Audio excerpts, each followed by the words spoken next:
Hello, welcome to class. Today is Saturday, January 18th. Today we're going to be going over Chapter 2 of Thinking Collaboratively. For all the virtual students out there, be prepared to take notes, do some activities. I am going to be posting video links in the chat, so get the chat open and get ready to get involved. So before we dig in, let's go ahead and check our quality here. Make sure that everything is working. It looks like my microphone is on. All right. So it looks like everything is good. So let's get started. All right, so for our learning objectives, participants are going to be able to explain why critical thinking is more than just self-reflection and that it should be socially situated, as in like a collaborative social activity. Additionally, participants will be able to describe the history of critical thinking, some of the major figures like John Dewey, and their ideas. But before we get straight into the content, to start us off, I have an icebreaker. Can you think of a time where you or a group were working on a project or an assignment and it turned out better because of someone else's contribution? This could be a school assignment, a work project, or just someone that brings something unique or special to the team environment.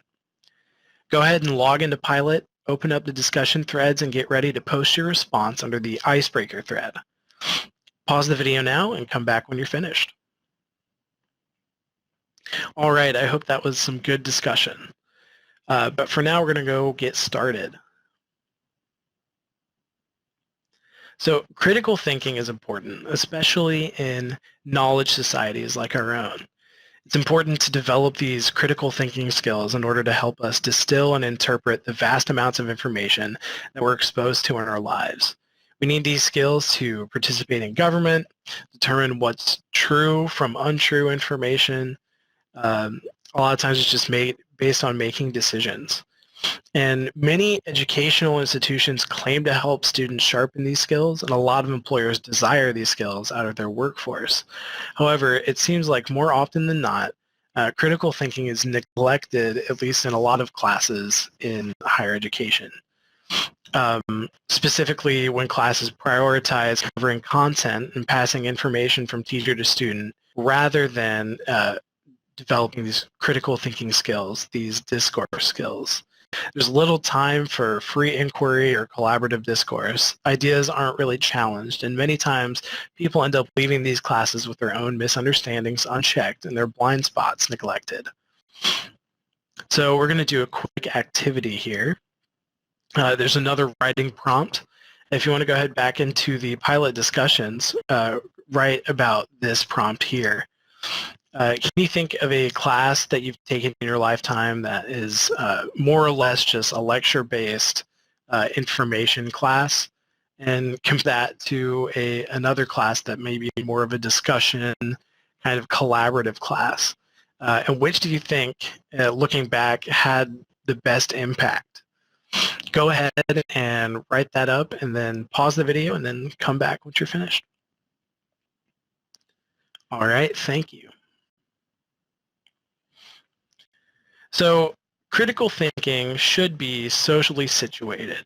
Many thinkers, stretching back to John Dewey, thought that critical thinking should be a collaborative, social kind of experience. If you look at John Dewey's reflective thinking, he theorized that there were two worlds of thinking that were intertwined, fused together.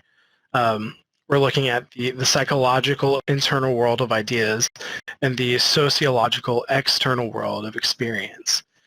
These worlds, they were interdependent upon each other, and they often needed the student to use reflective thinking, in Dewey's words, to create connections between the two. Additionally, John Dewey felt that the best form of education was an inquiry-based education where students were able to freely inquire about the things that interested them, ask questions, discuss things. Here I've got a video that is based on that is on inquiry-based learning. Here, I'll go ahead and post that in the chat. So go ahead and watch this video and then come back after you finish watching it, and we'll get started. All right, thanks. So up next is Vygotsky's view. So Vygotsky thought that high-level cognitive functioning arose out of collaborative discourse. Here, the individual creates meaning from having the conversation. He also believes that in order for people to fully participate in the inquiry process, their personal meaning must be open to negotiation through discourse. Essentially what he's saying is that people must be open to having their beliefs and ideas challenged in order to practice effective critical thinking. And a lot of it stems from the defense of your own personal beliefs and ideas. Up next, we have collaborative constructivism. Constructivism is about creating personal meaning by taking new experiences and connecting them to prior knowledge, a lot like stacking building blocks to create something new. Similar to Vygotsky, constructivism believes that the relationship between teacher and student should be more complex than simply having information passed from teacher to student. It believes that students should be involved in communities of inquiry that challenge each other's ideas and then grow from those challenges and those questions that they bring up. So now we're going to have a little quiz. If you log into Pilot and go ahead and head over to the quiz over critical thinking, you'll be given several statements about how you and you have to determine whether or not they belong to John Dewey, Vygotsky, or constructivism. And that would be John Dewey, Vygotsky, and constructivism. Go ahead and pause the video now, and then once you come back, we'll get started.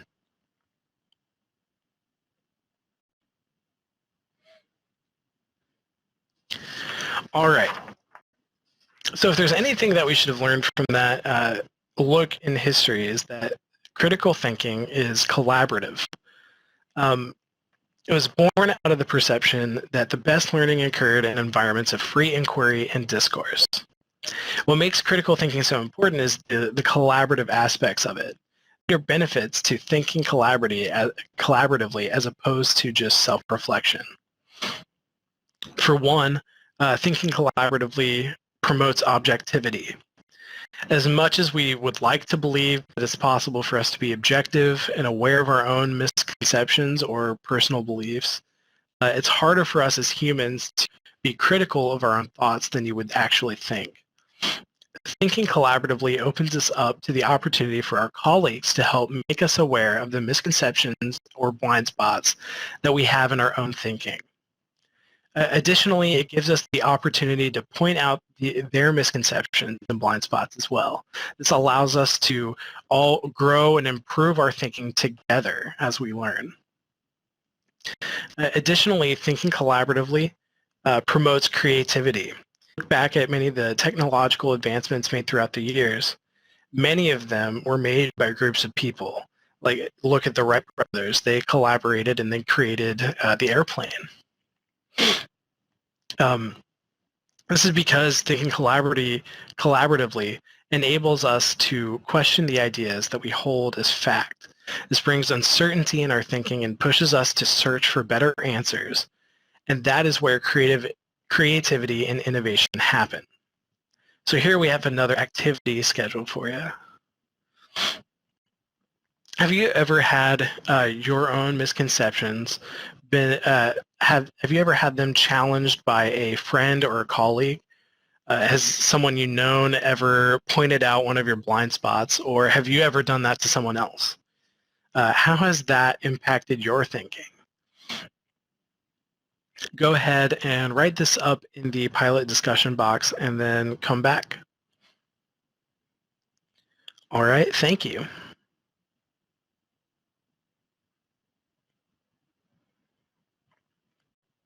So in your classes, how would you design them around cultivating critical thinking skills? I know from my experience, I come from a field of writing, and a lot of times in writing, we will do what's called workshops, where the entire class will read a piece written by one of the students in the class, and then we'll all continue to discuss the piece and what went well and what didn't. Additionally, when I was pursuing my certificate in ministry, I was taking some graduate level theology classes, and a lot of times we would have deep discussions on how theology impacted ministry or impacted our daily lives. This can apply to any field as long as there's lots of discussion that's possible in your class. Here's another activity for you. This can just be on a separate sheet of paper. Take some time to write and brainstorm a list of ways that you can implement collaborative thinking in your own classes. Go ahead and pause the video now and come back when you're finished. All right, I hope you got some really good ideas there, something that you can probably implement in one of your future classes.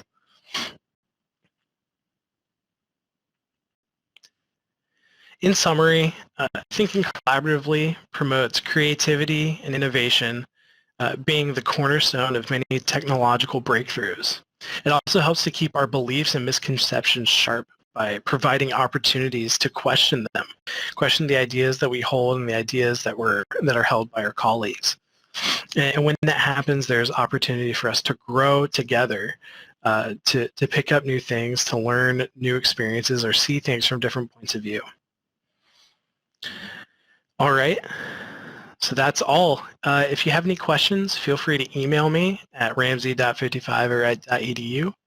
Go ahead and send me any questions that you may have, or if you want to keep the discussion going, go ahead and reach out to me there.